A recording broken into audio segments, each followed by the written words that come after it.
আসসালামু আলাইকুম। আলোচনার বিষয় খতিয়ান থেকে দলিল নাম্বার পাওয়ার একটা সহজ একটা মাধ্যম এসে গেছে সেই প্রসঙ্গ নিয়ে।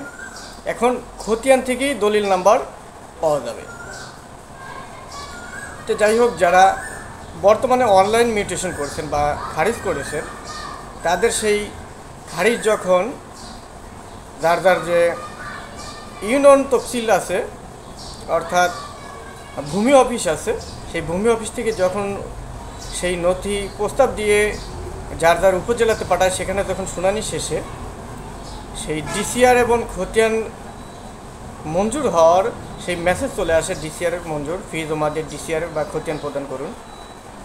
সেই মেসেজ আসার পরে যখন ডিসিআর সেই সাথে খারিজ খতিয়ান আপনারা প্রিন্ট করে নেন, সেখানে কিন্তু এখন দেখতে পারবেন আপনাদের সেই কোন কোন দলিল দ্বারা আপনি সেই মিউটেশন বা নামজারির আবেদন করলেন।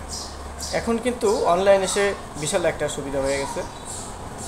সেই সাথে যদি কোনো ব্যক্তি কারণবশত নামজারি করে থাকে, যদি তার সেই তথ্যাদি আপনি দেখতে চান যে সেই ব্যক্তি কোন কোন দলিল বলে সে নামজারি করলো, সেটা যদি দেখতে চান, তাহলে কিন্তু আপনার সেই রেকর্ড খতিয়ানের যে বের করার অপশন, সেখানে কিন্তু লেখা আছে সাইটে নামজারি খতিয়ান। সেখানে কিন্তু বিভাগ, জেলা, উপজেলা, সেই সাথে মৌজা, সেখানে সেই অধিকতর অনুসন্ধানে গিয়ে সেখানে নাম দিয়ে অথবা সেই দাগ দিয়ে অনুসন্ধান করে কিন্তু সেই নামজারি খতিয়ান পাবেন।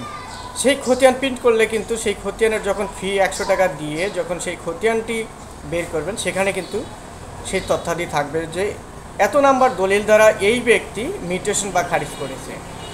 সেই সাথে যদি আপনি ডিসিআর বা খারিজ খতিয়ান দুইটাই একসাথে বের করতে চান, তাহলে সেই ক্ষেত্রে কিন্তু যার যার যে ভূমি অফিস আছে, সেই ভূমি অফিসে গিয়ে সেই ব্যক্তির যে হোল্ডিং আছে, সেই হোল্ডিং থেকে কেস নাম্বার নিয়ে সেই কেস নাম্বার দিয়ে যে নায়েব আছেন বা ইউনিয়ন ভূমি সহকারী কর্মকর্তা যারা আছেন, তাদেরকে সেই কেস নাম্বার দিয়ে সেই এখান থেকে সেই আবেদন নাম্বার নিয়ে সেই আবেদন নাম্বার দিয়ে আপনি অনলাইনের মাধ্যমেই বা তাদের কাছ থেকেই বা যে কোনো দোকান থেকেই আপনি সেই ডিসিআর কপি সেই সাথে নামজারি সেই খতিয়ান পাবেন বা নিতে পারবেন।